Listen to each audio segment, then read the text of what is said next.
Well, welcome back.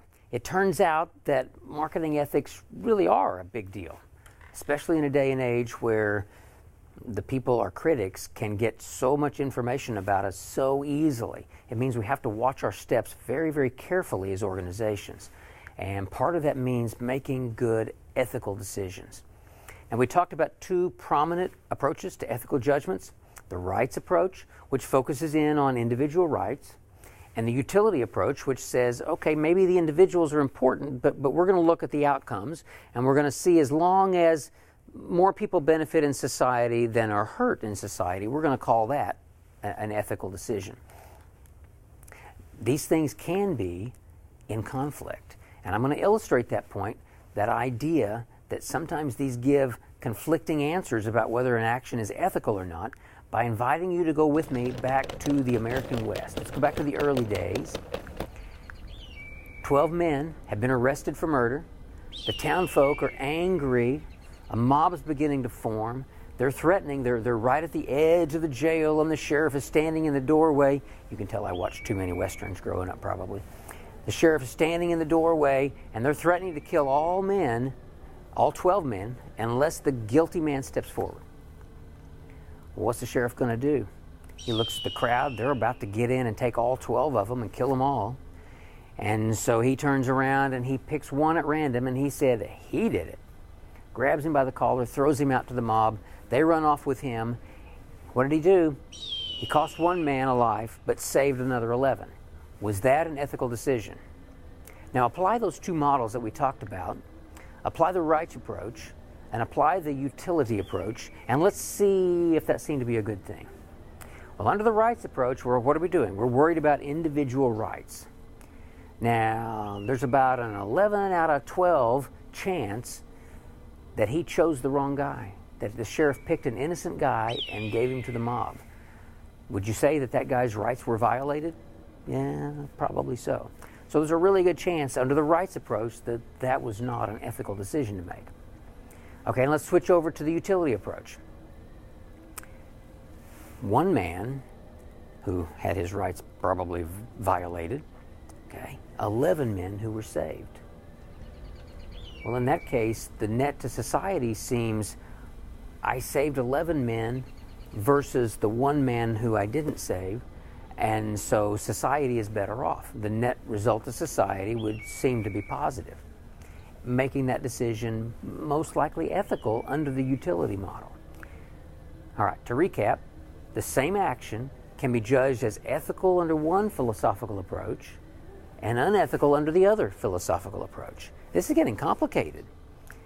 And yes, it is. It's all complicated when we start thinking about that. Now, that's a silly example. Sometimes companies do make decisions, though, that have life and death implications, really. And we think about product harm crises, where something goes wrong with a product, and multiple times, multiple cases, people have died as a result of bad decisions that companies made. Maybe there were bad decisions about where to market a product, or to whom to market a product, or even to create this product in the first place. And so we have to take these things seriously. As a practical matter, really difficult to apply the rights approach. And you saw why. Because somebody has to decide whose rights are being violated. What rights do people have, and when are those rights being violated? Very difficult for an action to be ethical for every single person in all situations. And there are people that will always be happy to raise their hands and say, oh, you violated my right. I got a new right you never heard of before, but now you violated it. And again, I am not saying people don't have rights and that these things aren't legitimate. They are, in many cases, but sometimes they go a little bit extreme, and so someone's going to be there. For most businesses, many businesses, if they waited until they knew they weren't going to violate anyone, anywhere's rights in any way, shape, or form, they would hardly ever do anything because of the nature of how those things operate, how they work.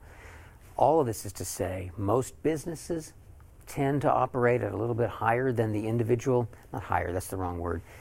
While we like the individual rights model, and that, by the way, that's the one I default to. That's the model that I probably generally think about. I think about people at the individual level and harming them or helping them and things like that. But as a business, we almost always have to move to at least some level of the utilitarian model. So we've got these two extreme cases of how to make decisions, and sometimes we try to do both. We try to look at both. If I'm doing it, I probably start with the utility model and probably say, okay, well, I see the benefit. I see the benefit to us as a company and our employees and their families. I see the benefits that we're providing to our customers and the people that we serve. And so there's a lot of good. And then I would probably also look over and say, I can see, however, how there might be some harm. And then I would look to see just how bad is the harm.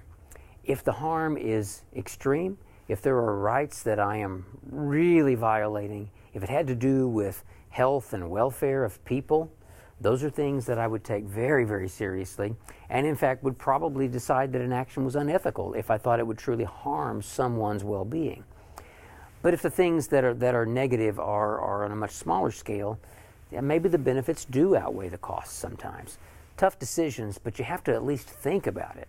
So many companies just seem to think that the answer is, I'm going to make as much money as I can. Or, well, if it's legal, it must be okay, so I'm going to push right up to the edge of legality. And if it's still gray, I'm going to push right on past all the gray part too. Please be careful about that. You don't need to do that. You do need to think about the ethics. You need to make good decisions, good marketing decisions about what you market and how you market it and where you market, all those kinds of decisions. Think about doing it ethically. That's really important. I think that's all I want to say on that topic for now. Thank you.